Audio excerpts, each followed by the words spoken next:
Damián Jakubowicz, la geopolítica de la región. Al carajo. Análisis, Patria Grande. Análisis con Damián Jakubowicz, le damos las buenas noches, bienvenido compañero.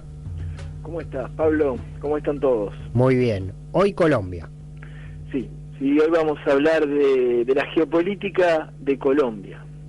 Entonces, para hablar un poco de la geopolítica de Colombia, hay que recordar que desde el siglo XIX ya Colombia releva de una gran importancia geoestratégica para el mundo, pero sobre todo para América Latina. Tiene el acceso a los dos océanos, el Atlántico y el Pacífico, constituye la bisagra entre Mesoamérica y América del Sur, vigila, entre comillas, el canal interoceánico de Panamá, posee amplias reservas de petróleo, una biodiversidad increíble y es además un país riquísimo en recursos minerales.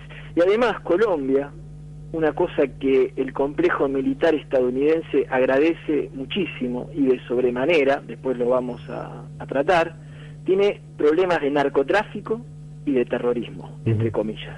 Claro, es todo un panorama, todo un mapa favorable para esa presencia y esa penetración extranjera en el país, ¿no? Correcto. Y si vamos a los datos, un poco de ver qué es Colombia comparado con los otros países, un poco las estadísticas de Colombia, hay poca gente que sabe que Colombia es el segundo país más poblado de América del Sur con 46 millones, tiene incluso más que Argentina, ¿sí? Detrás de Brasil, que llega casi a los 200 millones de habitantes. Sí, en un territorio mucho más pequeño que el argentino. Exactamente, en un territorio mucho más pequeño que el argentino y sin embargo tiene un poquito más de población, lo cual marca una densidad bastante más pronunciada. Después, si vamos a un dato que siempre es importante para ver para medir un poquito el grado de desarrollo de un país, y siempre decimos desarrollo entre comillas, porque a veces el estar desarrollado no implica que la gente esté bien o que las cosas se estén haciendo bien a nivel de conciencia del ciudadano. Pero si vamos a la esperanza de vida al nacer en Colombia, la gente tiene una esperanza de vida de 74, se ubica entre los primeros puestos de la región, pero es toda la región muy pareja. Chile es uno de los que más tiene con 78, Argentina tiene 75, Paraguay 75, Brasil 72 y Bolivia está ahí un poquito remando con 68. Después si vamos también a lo que es el crecimiento del PIB de América Latina, ¿sí? Colombia ha sido uno de los países con un crecimiento de lo más regular en los últimos 3 años, estuvo por arriba del 4,5, siempre, 4,7 en el 2013, 4,8 en el 2014 y para el 2015 estarían en un 4,5, tiene un muy buen crecimiento.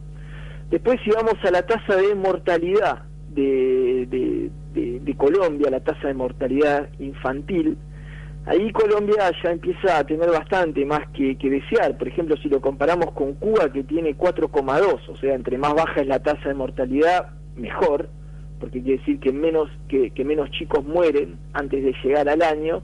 Cuba tiene 4,2, Argentina tiene 13 y Colombia tiene 15, se ubica hasta incluso por detrás de Brasil. Y después si vamos a el último indicador para medir la actualidad de Colombia, que es el IDH. Nosotros ya hablamos un poco del IDH, es un indicador que saca la ONU, que es un poco, ponen la esperanza de vida, la salud, la educación, lo ponen todo en una licuadora y de alguna manera ahí lo baten y sale el IDH, que es un indicador bastante importante donde Argentina está muy bien parada con un IDH muy alto. Y el caso de Colombia, Argentina, por ejemplo, en Sudamérica comparte los 3 primeros puestos y Colombia ya está más lejos, está en el puesto 23. ¿Sí? Con detrás de países como Ecuador, detrás de Jamaica, detrás de Perú, detrás de Granada.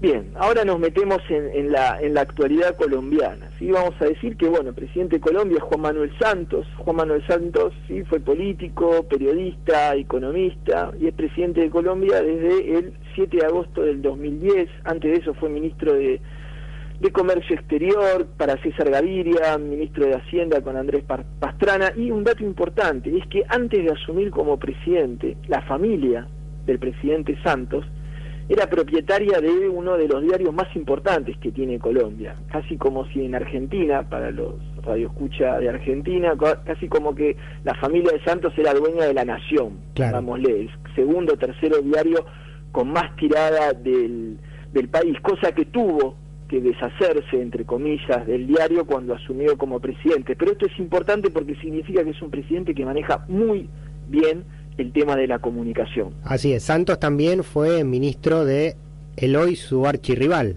Álvaro Uribe. Sí, paradoja de la vida.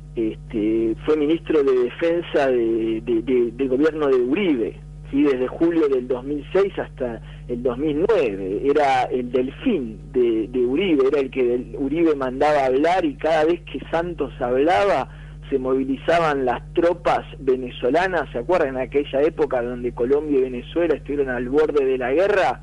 Bueno, nadie hubiese dado un peso porque las relaciones entre Venezuela y Colombia actualmente estén en tan buenos términos, si uno tenía en cuenta los antecedentes de Santos como ministro de Defensa de Uribe. Entonces, justamente, ¿sí? Luego de que la Corte Constitucional le negó al entonces presidente Álvaro Uribe Vélez la posibilidad de ser elegido por tercera vez, ahí fue que Santos se presentó como candidato del uribismo en las elecciones presidenciales del 2010, y ahí empezó el alejamiento de Santos con Uribe, porque Santos no aceptó ser una marioneta más del uribismo, y sea por convicciones, sea por estrategia, eso uno no lo sabe porque no está en la conciencia del presidente como para juzgar por qué lo hizo.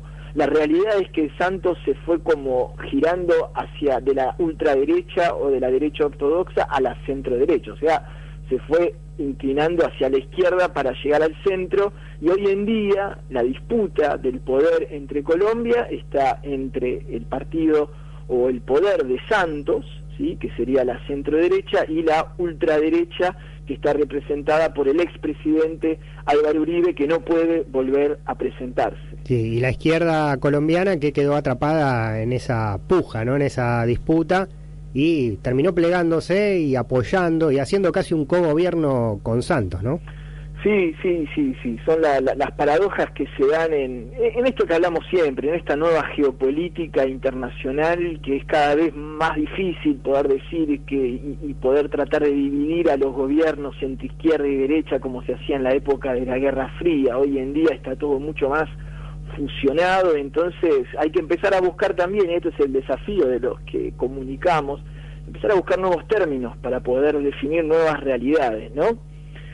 Bueno, si vamos entonces a lo que nos lleva hoy, las características de Colombia, ¿sí? El conflicto armado en Colombia y el proceso de paz, del cual los radioescuchas, porque en esta radio se viene hablando mucho del proceso de paz. Lo primero importante es para decir, bueno, si hay un proceso de paz, por ahí algún despistado, quiere decir que hay un conflicto armado en Colombia, ¿sí? En Colombia hay un conflicto armado que es, en términos así de geopolítica militar, se llama una guerra asimétrica de baja intensidad. Se llama guerra de baja intensidad cuando una confrontación política militar se da entre estados o grupos por debajo de lo que es la guerra convencional, pero por encima de las competencias pacíficas que tienen las naciones. Y generalmente los principales actores involucrados en este conflicto han sido el Estado colombiano, las guerrillas de extrema izquierda y los grupos paramilitares de extrema derecha, y han pasado por varias etapas, ¿sí? Y en especial hay que marcar que a partir de los años 80, ¿sí? Algunos de los actores, tanto de la extrema izquierda como la extrema derecha, comenzaron a financiarse con el tema del narcotráfico, que después lo vamos a charlar. Pero este es un conflicto interno que se inicia a fines de los años 50 del siglo pasado, o sea, del siglo XX, y que ya ha dejado la escalofriante suma de 220.000 muertos. ¿Sí? Es casi, para decir una barbaridad, 7, 8 dictaduras argentinas. Sí, también se habla, también se habla de la suma de 30.000 desaparecidos hoy por hoy, víctimas de ese conflicto. Sí, es un conflicto muy, muy terrible el que se desarrolla, por eso es muy importante lo que hay en juego, para el proceso de paz. ¿Qué es un proceso de paz? Un proceso de paz es los esfuerzos que hacen las partes interesadas, en este caso es el Estado de Colombia y la guerrilla de extrema izquierda, la FARC, para buscar una solución duradera a los largos conflictos. Hubo proceso de paz en Irlanda del Norte, al que le interesa puede buscar ahí el acuerdo de Belfast, hubo acuerdo de paz en el País Vasco, que es un proceso de paz con ETA. En el conflicto israelí, acá tenemos, israelí-palestino, tenemos un proceso de paz que no pudo llevarse a cabo, y Colombia con la FARC inicia su proceso de paz en noviembre del 2012. Lo que es interesante, vos me parás, Pablo, cuando tenés algo para comentar, lo que es importante en el proceso de paz es preguntarse cómo una guerrilla como la FARC, que lleva más de 50 años de lucha clandestina, de repente llegan a la conclusión de que tienen que hacer la famosa frase adiós a las armas, es como el jugador de fútbol que se retira y cuelga los botines. Acá se trata de colgar el FAL, o la Itaca, o la Kalashnikov, o lo que sea. Entonces, y esto es interesante, por ahí podríamos charlarlo en otro programa, pero esto lo que pone en juego es un poco la globalización que está sufriendo, entre comillas, la izquierda en América Latina, que sea un periodo que algunos llaman como el fin de la ortodoxia. La izquierda, en su versión armada latinoamericana, se está como globalizando y se encamina toda hacia su desmilitarización. Claro, en un momento el expresidente Hugo Chávez en Venezuela le dijo a la FARC que ya era tiempo de dejar las armas, lo dijo el propio Chávez.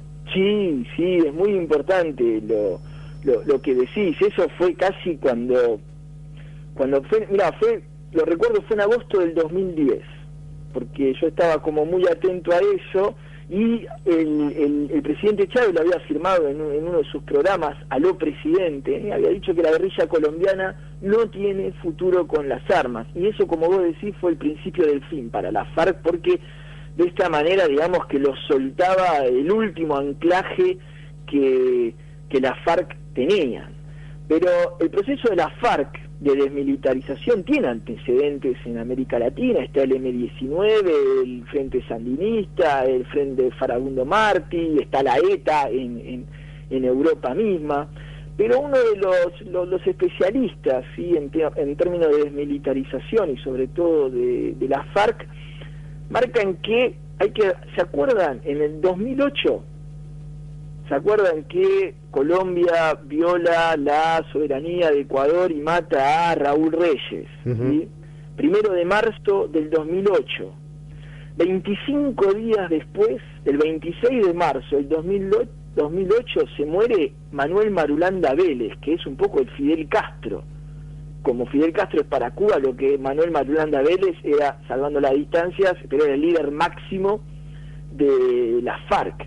¿Sí? Golpe terrible que reciben la FARC en el 2008, y después, la tercer cabeza que muere 3 años después, el 4 de noviembre del 2011, es Alfonso Cano. Si a eso, y a esto que vos dijiste, de que el presidente Chávez ya les había avisado que se acababa el tiempo de las guerrillas en América Latina, a esto se le suma el proceso de integración de UNASUR que se estaba conformando, en donde Colombia estaba dubitativa en entrar y exigía garantías de que se le respete los enemigos que el Estado colombiano tenía, lo que fue sumando rechazo de todos los países del continente sudamericano a los grupos armados ilegales, ¿sí? Parecían como empezar a pesar demasiado para lo que era la guerrilla colombiana, ¿sí? Como aquella frase que dice que todo lo sagrado termina por profanarse. Bueno, esto corre igual para la guerrilla latinoamericana, la FARC.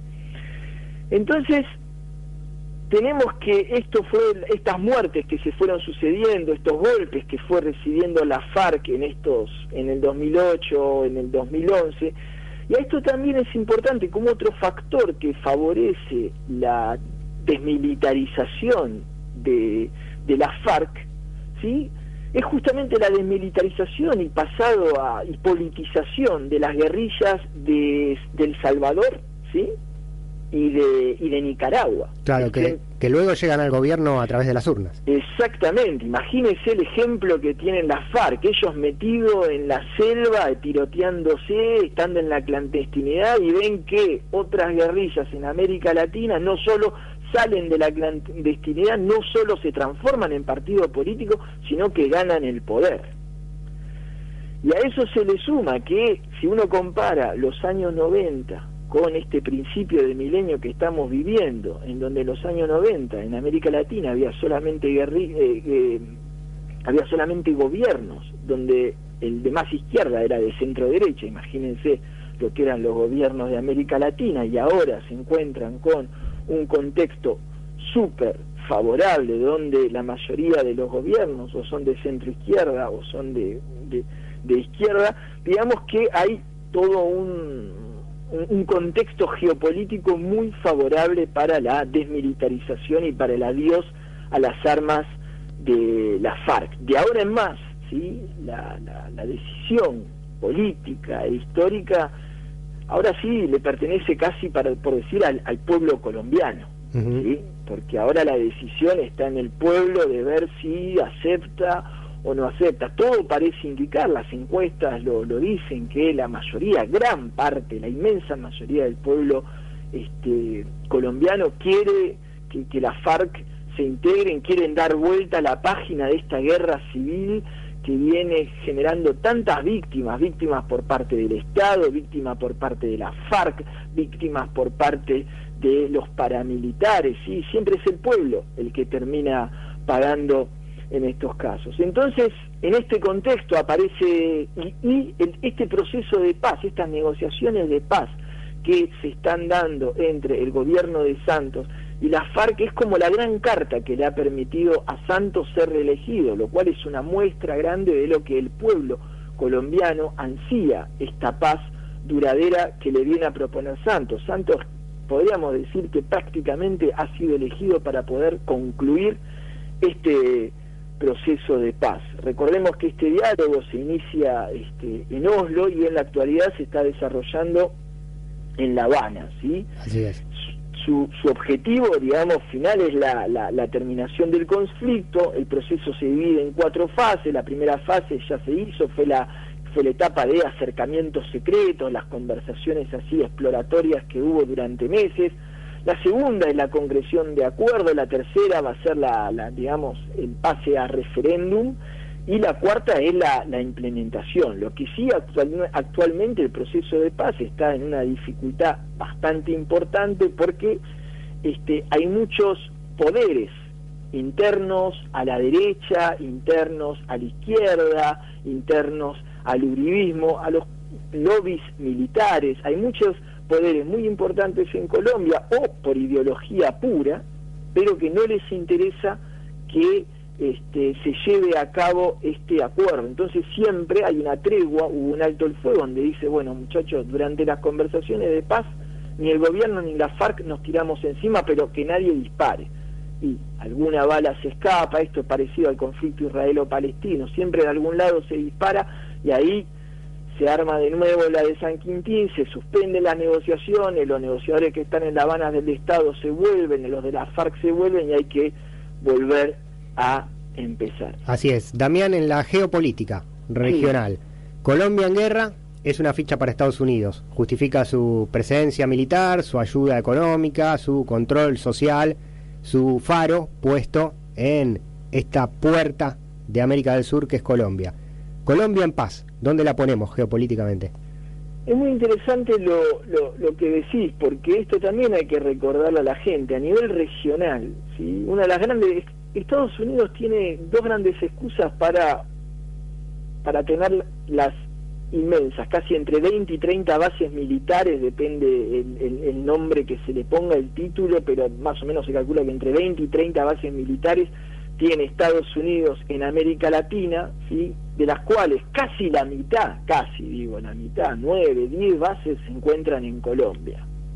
Y las grandes excusas que tienen, algunos dirán excusas, otros dirán argumentos, según de qué lado se vea, uno es el terrorismo y otro es el narcotráfico. Entonces, superar esta barrera de lo que se llama el terrorismo, porque las FARC son la última guerrilla con seria presencia que hay en el continente suramericano, supondría para Estados Unidos una excusa menos para poder intervenir. Pero, entonces, Colombia tiene dos problemas. Colombia tiene que combatir a la FARC y tiene que combatir al narcotráfico, la industria más poderosa que existe en el mundo, ¿sí? Porque están metidas con la industria del narcotráfico, siempre lo decimos, están metidos las dos industrias que más generan dinero en el mundo, que es la industria de las armas y la industria del narcotráfico. Entonces, de ahí tenemos que hablar de la dependencia militar que tiene Colombia de Estados Unidos. Y es tan cierta la dependencia que tiene Colombia